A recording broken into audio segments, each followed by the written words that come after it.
बच्चों, ये नंदिनी बुक में से मीराबाई का चैप्टर मैं एक्सप्लेन कर रही हूँ। बच्चों ने कहा इसलिए मैं उनकी इच्छा को नज़रअंदाज नहीं कर सकते। तो ये चैप्टर आने वाले एग्ज़ाम में आने वाला है, तो इसको एक्सप्लेन कर देते हैं, पढ़ देते हैं। मेवाड़ के महाराजा रतन जी की एक पुत्री थी, उनका नाम था मीरा। तो यहाँ पर याद रखने वाली बात यह है कि मीरा जी के पिता का नाम क्या था और वो कौन थे। उनके पिता का नाम था रतन जी और वे मेवाड़ के महाराजा थे। मीरा जब बच्ची थी तब उनके पिता के पास एक साधु महाराज आए। उन साधु महाराज के पास कृष्ण की एक मूर्ति थी। बच्ची मीरा को वह मूर्ति इतनी पसंद आई कि वो उस मूर्ति को पाने के लिए जिद करने लगी। तो जो कृष्ण की मूर्ति थी मीरा को कहाँ से मिली? साधु महाराज से मिली। उनकी जिद इतनी बढ़ गई कि उसने खाना पीना सब छोड़ दिया। रात को साधु को स्वप्न आया कि वह ये मूर्ति बच्ची मीरा को दे दो, अन्यथा तुम्हारा भला नहीं होगा। तब साधु महाराज ने वह मूर्ति बच्ची को दे दी। वह बच्ची मूर्ति को पाकर बहुत प्रसन्न हुई। बड़ी होकर यही मीरा श्री कृष्ण की श्रेष्ठ उपासिका यानी भक्त तथा भक्त के रूप में प्रसिद्ध हुई। मीरा का जन्म सन 1498 ईस्वी में राजस्थान में हुआ था। मीरा की माता की मृत्यु उनके बचपन में ही हो गई थी, इसलिए मीरा का पालन पोषण वैष्णव भक्त राव दुद्दा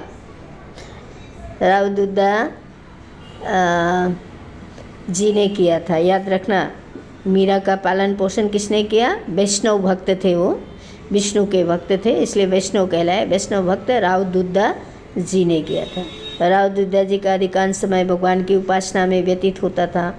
उन्हीं के विचारों और क्रियाओं का प्रभाव मीरा पर भी पड़ा और यहीं से उनकी भक्ति भावना जागृत हुई। मीराबाई का विवाह चित्तौड़ के राणा सांगा के ज्येष्ठ पुत्र राणा भोज राज जी से हुआ था। याद रखना, मीरा के पति का नाम राणा भोजराज था और वो उनके पिता के नाम यानी ससुर का नाम था मीरा का राणा सांगा। विवाह के बाद भी मीरा की उपासना निरंतर चलती रही, किंतु वह अपने पति की सेवा पूरी लगन, निष्ठा व प्रेम से करती थी और दोनों का वैवाहिक जीवन खुशी से व्यतीत हो रहा था। मीरा की भक्ति से उनके पति बहुत प्रसन्न थे। विवाह के 10 वर्ष पश्चात मीरा के पति का स्वर्गवास हो गया। इस घटना से मीरा के जीवन में बड़ा परिवर्तन आया। पति की मृत्यु के बाद वह और भी अधिक भक्ति व पूजा आराधना में लीन रहने लगे। तो मीरा के पति का देहांत कब हुआ? विवाह के 10 वर्ष पश्चात। पति की मृत्यु के बाद वह और अधिक भक्ति व पूजा आराधना में लीन रहने लगी। मीरा की भक्ति की चर्चा दूर दूर तक फैल गई थी। जगह जगह से संत मीरा के दर्शन के लिए आते थे। भजन गाते गाते कभी ये भक्ति में भक्ति में इतनी लीन हो जाती थी कि नाचने लगती थी। मीराबाई के ससुराल वालों को उनका ये व्यवहार बिल्कुल पसंद नहीं था। तो ससुराल वाले क्यों ये पसंद करने लगे? माँ बाप थोड़ी थे, वो तो सास ससुर थे। मीरा की ननद तथा सास को तो उनका रहन सहन पहले ही अच्छा नहीं लगता था। वे दोनों मीरा से द्वेष रखती थी। कौन? मीरा की ननद तथा सास द्वेष रखती थी, मतलब जलन रखती थी। पति की मृत्यु के बाद उनके छोटे भाई राणा विक्रम ने मीरा को तरह तरह के कष्ट दिए, यानी देवर ने तरह तरह के कष्ट दिए, परंतु परिवार द्वारा जितना विरोध किया गया, मीरा का झुकाव कृष्ण भक्ति की ओर उतना ही दृढ़ होता गया। मीरा को मारने के लिए विष भी दिया गया, परंतु भक्ति के प्रभाव के कारण उस विष का भी उन पर कोई प्रभाव नहीं पड़ा। मीरा ने अपने पद में इस विषय में लिखा है, विष का प्याला राणा जी ने भेजा। किसने भेजा? राणा विक्रम ने भेजा, जो कि उनके पति का छोटा भाई था। पीवत मीरा हासी रे, मैं तो अपने नारायण के आप ही हो गई दासी रे। मीराबाई एक निर्भीक महिला थी। रूढ़िवादी परिवार की वधू होकर भी उनके विचार और आदर्श बिल्कुल विपरीत है। उन्होंने गलत परंपराओं को तोड़ा। परिवार वालों के दूर विवाह को देखकर मीरा वृंदावन चली गई। उन्होंने अपना शेष जीवन भक्तों और भक्ति में व्यतीत किया। जब मीरा श्री कृष्ण के प्रेम में तल्लीन होकर भजन गाती और स्वर रचित यानी खुद के द्वारा रची गई रचनाएं गाती तो संपूर्ण नगरवासी उनके साथ मग्न होकर गाने और नाचने लगते थे। मीरा रोज द्वारिकाधीश के दर्शन करती।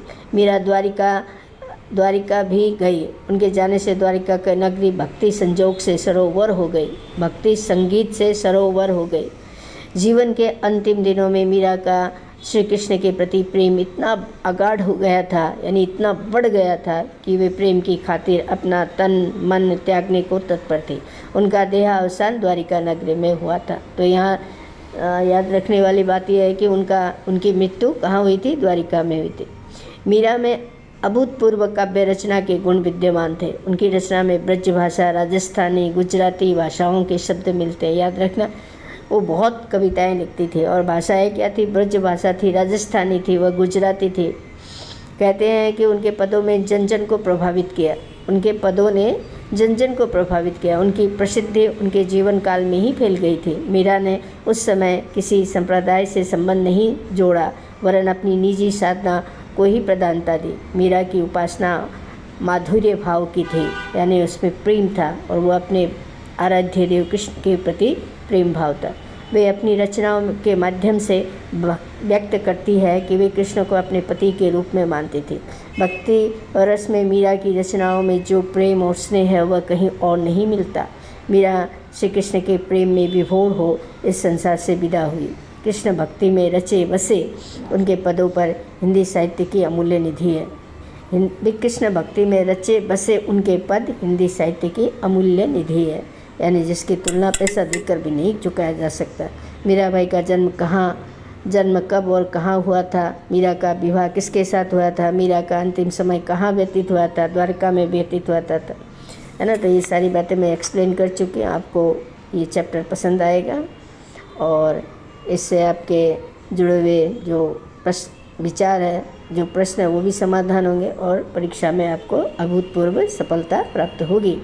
धन्यवाद।